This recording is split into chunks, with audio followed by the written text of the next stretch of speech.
to keep remembering. The strange life of the actress who played Violet Bick in the Christmas classic, It's a Wonderful Life. A blonde trailblazer rocked by scandal, validated with an Oscar, and painfully shy and insecure should have been one of the all-time greats. She was born on November 28, 1923 in Los Angeles, California, and was raised as a Methodist. For 1946, the character Violet Bick, played by actress Gloria Grahame at the age of 23, was a bit racy for its time. The script did not need salacious dialogue or dirty language to get her point across. No, it was Graham's body language that sold the character as one who loved to seduce all types of men, and especially the brother of a war hero in George Bailey, played by the great straight-laced Jimmy Stewart. Gloria Grahame predated America's all-time blonde bombshell, Marilyn Monroe, by 3 years in age and 5 years before Monroe's career took off.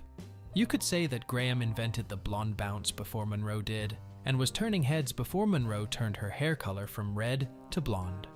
However, Grahame had one thing that Monroe never could achieve, an Academy Award for Best Supporting Actress, The Bad and the Beautiful, 1953.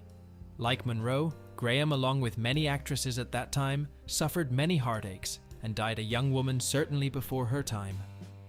In the 57 years Grahame lived, she packed a lot of life into this period of time, along with some strange twists, including a major scandal that by today's standards would be criminal. In June 1951, Nicholas Ray, Grahame's fourth and final husband, caught her in bed at their Malibu home with Tony, his 13-year-old son from his first marriage, who'd just returned from military school. It was the kind of thing Gloria Grahame, the actress, would have done in her movies, says biopic director Paul McGuigan. I married Nicholas Ray, the director. People yawned. Later on I married his son, and from the press's reaction, you'd have thought I was committing incest or robbing the cradle, explained Grahame. The explosive tryst would only be reignited 9 years later when Grahame married Tony Ray. She had 2 children with him. The union made Tony the stepfather to his half-brother Timothy, the child Ray had fathered with Grahame.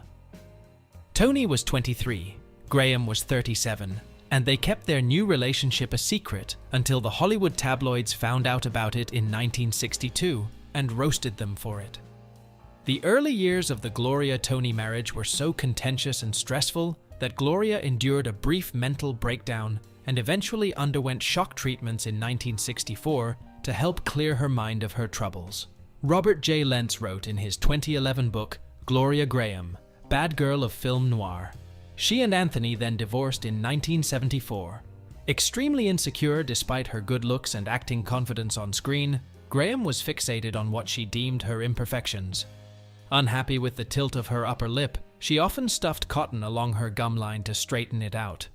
The effect was cosmetically less than flattering and made it difficult for her to speak. Eventually, in later years, Grahame relented and had plastic surgery to enhance her lips. Today, plastic surgery is as normal as going to the hairdresser. Her crippling self-doubt had long served as fodder for journalists.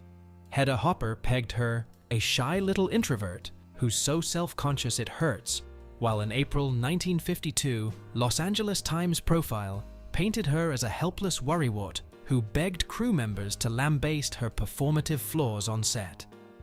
This was no different on Oscar night in March of 1953.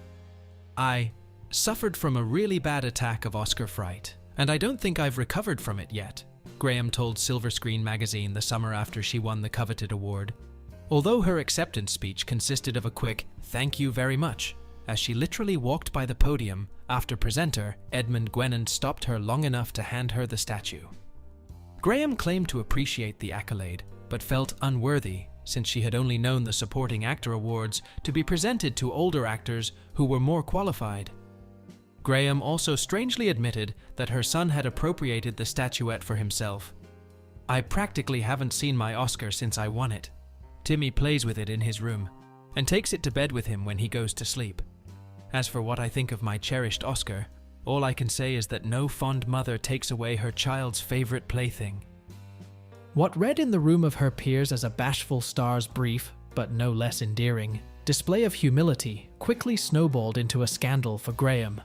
Rumors circulated that she rebuked the honor after getting drunk at the event, which caused her to trip and curse en route to claim the prize, none of which was true.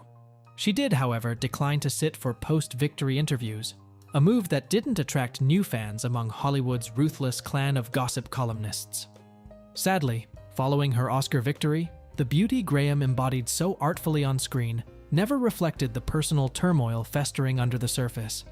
At 29, she was already 2 divorces deep into a turbulent romantic life, one from allegedly abusive actor Stanley Clements, the other from boozy, rebel-without-a-cause director Nicholas Ray, with whom she had a son, Timothy.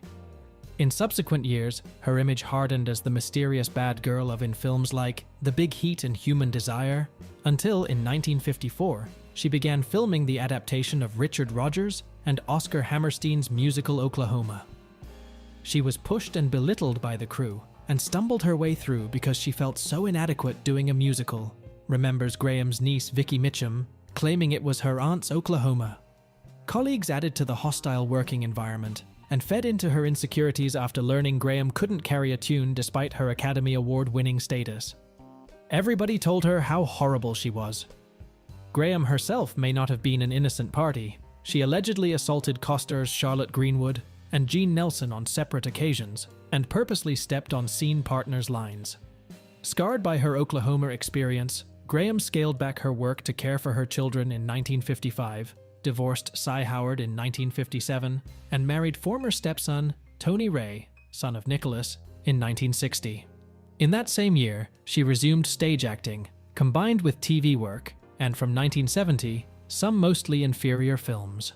Gloria was described as a serious, skillful actress, spontaneous, honest, and strong-willed, imaginative and curious, incredibly sexy but insecure about her looks, prompting plastic surgery on her famous lips, loving appreciative male company, a bit loony.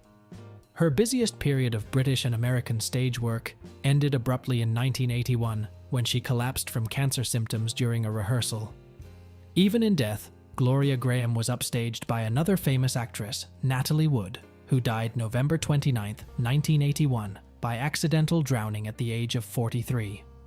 Gloria died a little more than a month before in October 5, 1981, with much less fanfare than Wood. In 1980, Grahame was diagnosed with stomach cancer, but refused to have surgery. While in England in 1981, she had her stomach drained, which resulted in a perforated bowel, and she collapsed during a stage rehearsal. Despite medical treatment, she was in serious condition, and her children took her back to New York City, where she died shortly afterwards. Her last film role was that of Florinda in The Nesting, 1982, filmed before she went to England, but released just after her death. Another irony, Natalie Wood died before her final movie, Brainstorm, was completed in 1981. The film was released 2 years later in 1983. Grahame is buried in Oakwood Memorial Park Cemetery under the name Gloria H. Grahame.